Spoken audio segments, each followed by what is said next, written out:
मला वाटतं प्रचाराचे मुद्दे यावेळेला इंडिया गठबंधन म्हणजे जे काँग्रेस आणि जे बाकी समर्थक लोक होते त्यांचे प्रचाराचे मुद्दे जास्त मला सार्थक ते वाटतं.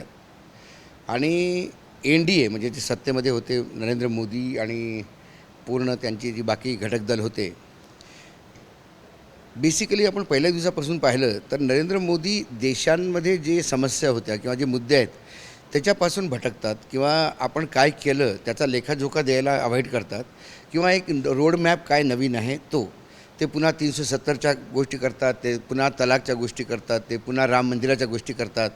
मग काँग्रेसचं घोषणापत्र आल्यावर स्वतःच्या घोषणापत्राबद्दल सांगत नाहीत, पण काँग्रेसचं घोषणापत्र मुस्लिम लीगचं आहे ते सांगतात. मग तुमचं मंगळसूत्र काढून याला देईल, तुमचे भैंस सोड खोल के उसको दीजिए. म्हणजे हे प्रकरण पूर्ण कुठे ना कुठे असं वाटतं की हे डिरेल होतं आहे.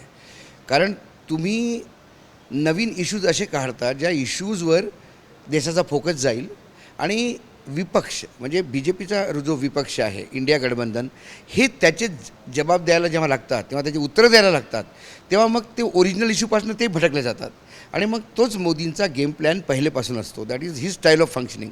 ओएसिस फर्टिलिटीच्या तज्ज्ञांनी IVF उपचार पद्धतीद्वारे 1 लाखांहून अधिक जोडप्यांना मातृत्व प्राप्तीचा आनंद दिला आहे.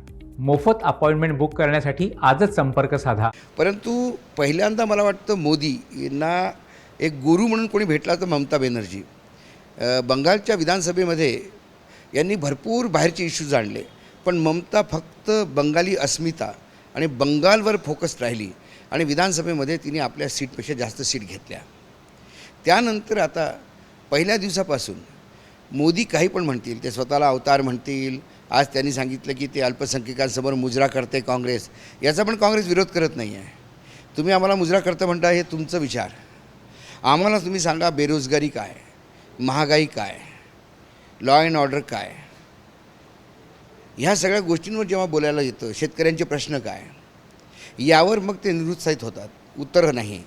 इवन या नाशिक या भागात एक त्यांची सभा झाली, मधात लोक कांद्याचे प्रश्न घेऊन उभे राहिलेत, त्याला उत्तर नव्हतं पंतप्रधानांना, ते सभा वाइंडअप करून गेले. त्यामुळं जी ओरिजिनली ज्या इश्यूज आहेत देशासमोर त्या जोपर्यंत तुम्ही डिस्कस करत नाही तोपर्यंत जनता तुमच्या पाठीमागे येत नाही. त्यामुळे मला वाटतं यावेळेला मुद्दे जे प्रचाराचे होते ते जास्त इफेक्टिव्ह इंडिया गठबंधनचे राहिले. त्यामुळे तुम्ही पण स्वतः फील्डमध्ये होता, जी अभूतपूर्व गर्दी इंडिया गठबंधनच्या सभांना येते आणि सगळं ताकद पैसा पॉवर सगळं असल्यावरही खुर्च्या खाली असतात किंवा लोक उठून जातात. हे दिसतं कारण लोकांना ती लिंक लागत नाही की हे आमच्यासाठी नाही बोलत. पण जसं तुम्ही उल्लेख केला की अयोध्येच्या राम मंदिरचा मुद्दा जो आहे तो खूप मोठ्या प्रमाणात इफेक्ट करेल राज्याच्या राजकारणावर असं वाटत होतं. महाराष्ट्रावर किती परिणाम झालेला असं वाटतंय? उत्तर प्रदेशमध्येच परिणाम होत नाही त्याचा, तर महाराष्ट्रात कुठे होईल?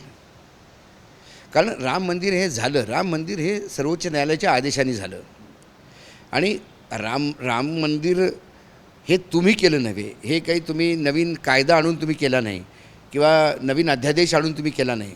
त्यामुळे हे जे झालं ते राम मंदिर सुप्रीम कोर्टाच्या येणे अधिकाऱ्यांनी झालं आणि ते करणार होते. तुम्ही अर्ध्या अधुऱ्या मंदिरामध्ये रामाची प्राणप्रतिष्ठा केली, तो एक चर्चेचा विषय होऊ शकतो. पण मग तुम्ही राम मंदिराच्या अनुशंसाने हे बोलायला सुरू केलं की जे राम मंदिराच्या त्या प्राणप्रतिष्ठेत आले नाही ते सनातनी धर्माविरुद्ध आहेत किंवा मग तुम्ही त्यांना धर्मविरोधी सांगितलं, रामविरोधी सांगितलं. मग असे रामविरोधी आणि धर्मविरोधी असे मग आंबेडकरांनी तर स्वतः मी रामाला मानतच नाही म्हणून प्रतिज्ञा घेतली, मग त्यांना तुम्ही भारतरत्न देता.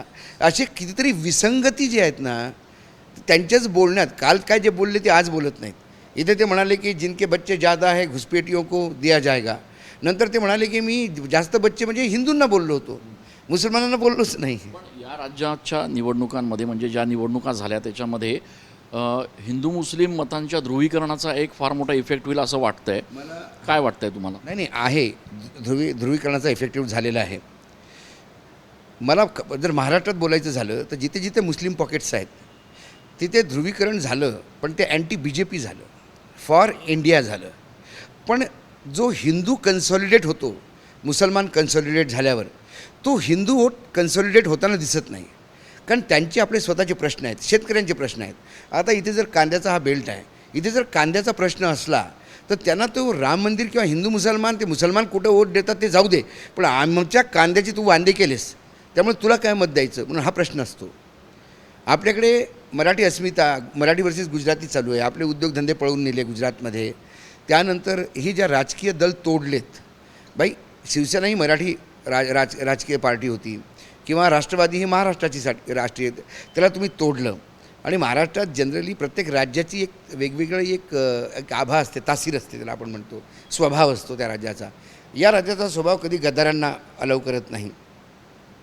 त्यामुळे कुठे ना कुठे डिरेल होत झालं. दुसरीकडे विपक्ष हा संघटित दिसला. जे गठबंधन झालं आहे वर, जी मोठ बांधल्या गेली ती मोठ खालच्यापर्यंत कार्यकर्त्यांपर्यंत आलेली दिसली.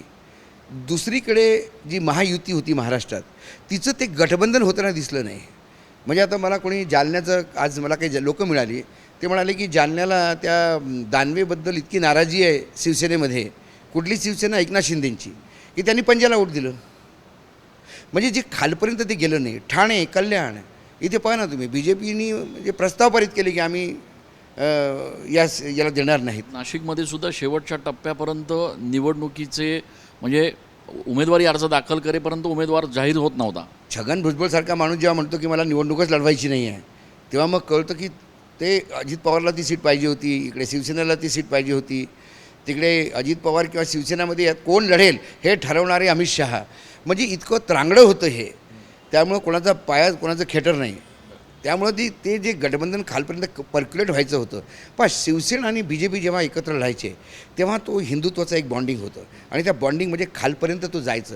तो मला महाराष्ट्रात कुठल्याही कॉन्स्टिट्युन्सीमध्ये, एकही कॉन्स्टिट्युन्सी नाही 48मध्ये, जिथे मला महायुती एकत्र लढताना दिसली.